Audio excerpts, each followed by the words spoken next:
evening. Sorry for the delay. We had a little bit of a missing piece of equipment in the back, but we found it. Welcome you this evening to the middle school and high school spring band concert. And we are going to start the concert off with something that is pretty traditional whenever you're programming music for a concert, which is a parade, or what we call a parade tune, or a march. So this march is called Liberty Square March, and it has several patriotic pieces in it. So I hope you enjoy Liberty Square.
Thank you.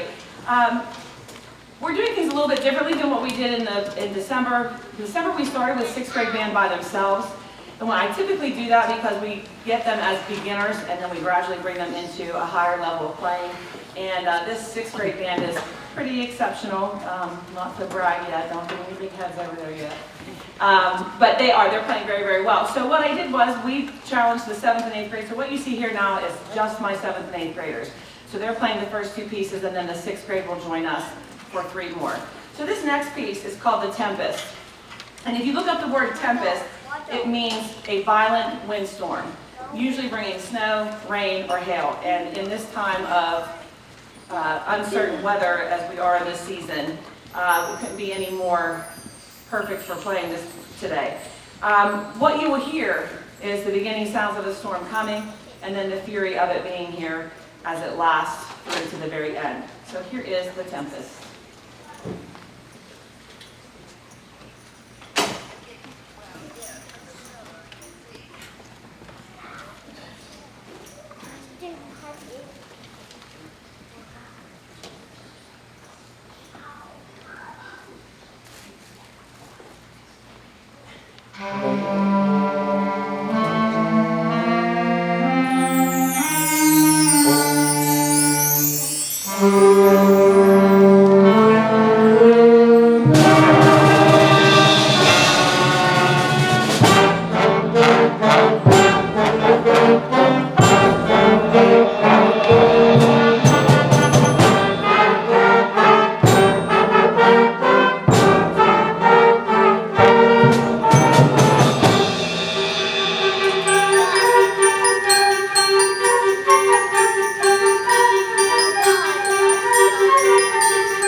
Okay, now that we have sixth grade situated on stage, this next piece is very similar in style to the last piece that we played. It's called Epic.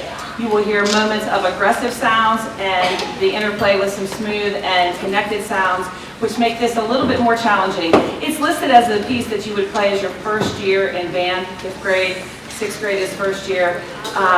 This piece I gave to the sixth graders before I even gave it to the middle school, and they learned it within a week. At least the bones of it, anyway. And then, of course, we've developed it over time. So we hope you enjoy Epic.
It's called Wrath of the Mechanical Monsters. Any of you remember playing Mechanical Monsters? Okay, so some of these guys. A few years back, there's a gentleman by the name of Randall Standridge. I really enjoy his music. He can write some very nice sounding things for beginners. It actually makes them sound a little bit more mature than what they are at the time as far as experience and playing fundamentals go. But he can also write, I don't know if any of you remember the piece we played last year, maybe, called Choose Joy. Some pretty deep pieces that are fast and fun. So this piece, Wrath of Mechanical Monsters. Mechanical monsters. I asked the kids earlier, what are some words that you would use to describe this? And I got apocalyptic sounding.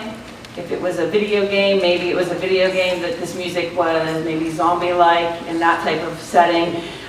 Somebody said robots gone wild, like in a toy store or something after hours. And then the other one somebody said was in Toy Story, if any of you have watched that, Sid, the boy next door that always takes apart all the toys and damages them. It is a fun piece. They really seem to enjoy it. And there's a lot of extra little sounds in it that make it sound mechanical. So here's Wrath of Mechanical Monsters.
You guys, were you here at Christmas time?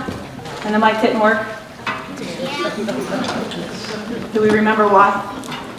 I have two daughters upstairs. Supposed to turn it on. Did it again. She's laughing.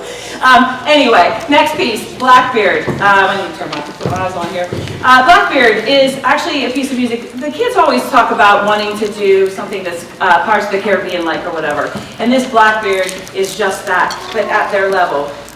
It's intended to conjure images of pirates on the high seas, swashbuckling and such. A challenge for these guys because the rhythms get to be a little more difficult, and we are playing in a time signature that we're not used to normally playing in, which is 3/4. So 3 beats in a measure versus having 4 beats, and you'll feel the uneasiness of having all 3 of those beats together. This is their favorite, mine too, so we're putting it at the very end of their part of the concert. So here's Blackbeard.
anything can happen when it's showtime, and we just sent Harmony down for another trumpet. So we're going to go ahead and get started here. This next piece is called Endurance, the first piece from the high school band.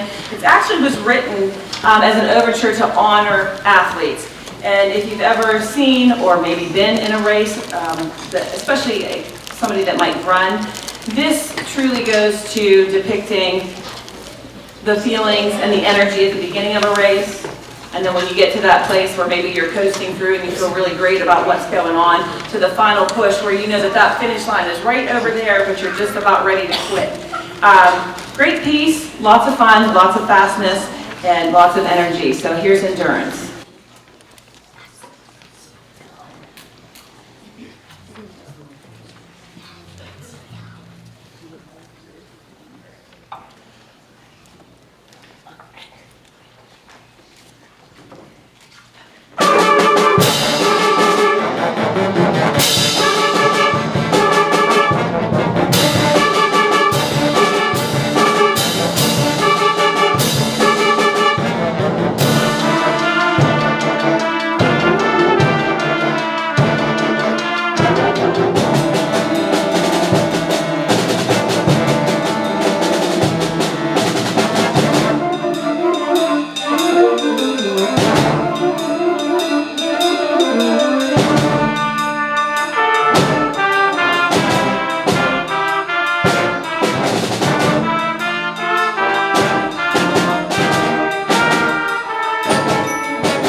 while they're getting set up in the back, one side note here, percussionists. I don't know if any of you have been in bands before, maybe in high school, college, played a little bit. When you are a percussionist, you learn all of them. So if you see in the back, if you have a child that is in the percussion section, you might see them playing a mallet instrument, they might be playing bass drum, they might be playing snare drum, even the little instruments that some of them don't think are very important, like the triangle and such, but each part is very, very important, and there's a special skill set that's needed to play all of those instruments.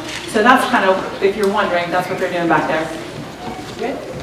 Okay, this next piece, a march, but different than the Liberty Square march that the middle school did. This one is it's a European-style march, and the composer actually wrote it to portray, or to make you feel as though you are sitting at a parade watching it go by. So it starts off with a small group of players that should give you the feeling of, here comes the parade, and then the parade is happening right in front of you, and then as we close it, the parade is going away. And I think there's like seven or eight players that are going to play the beginning and the end together. March of the Belgian Paratroopers.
For Spacious Skies, a piece that's written based on America the Beautiful fanfare. It's actually a fanfare on America the Beautiful.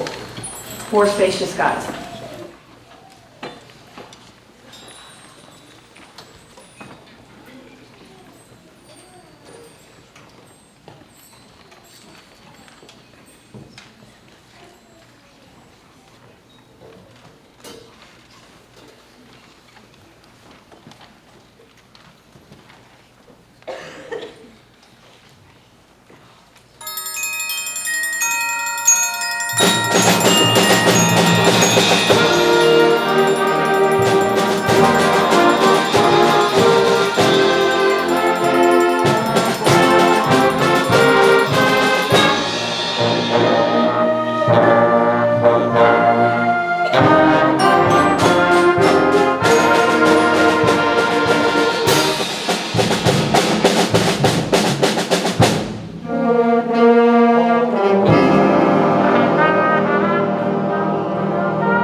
part of finishing out a year, actually 4 years, some of us 6 years, maybe 7, depending on when they started playing band and with me, or they started in band and played with me.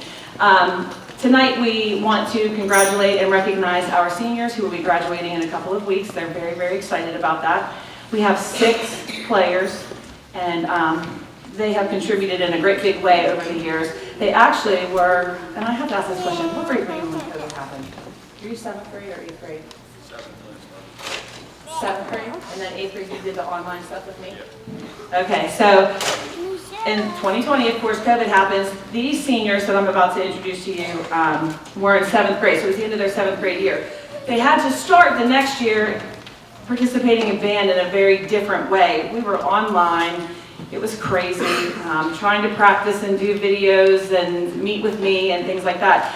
And we started out with triple the number of kids you see here today, but these 6 stuck with it, and I'm very, very grateful to have them here. Very talented, and they will be very much missed in the coming years, but you have definitely left a mark on all of us.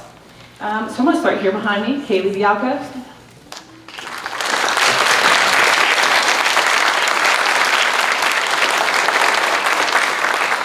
A.J. Donaldson.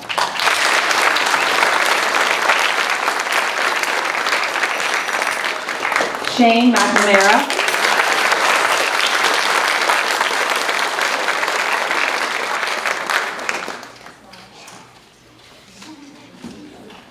Jay Stravecki in the trumpet section.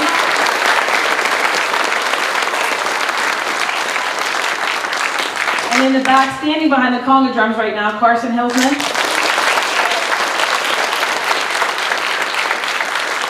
And last but not least, Nathan Dursa, sorry.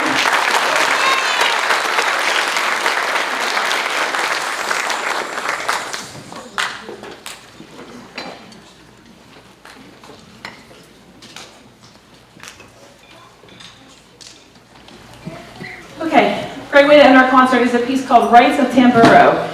Words to describe it would be rhythmic, exotic, energetic. You'll hear lots of different colors coming from the woodwind instruments, accented by splashes of dissonance that come from the trumpets and the percussion section. Constant flow of energy through the entire piece, so hopefully we can get you feeling like you want to dance out the door. It's not a dance piece, but at least get you up and moving in a very positive, energetic way. So last piece for tonight's concert is Rites of Tamburo.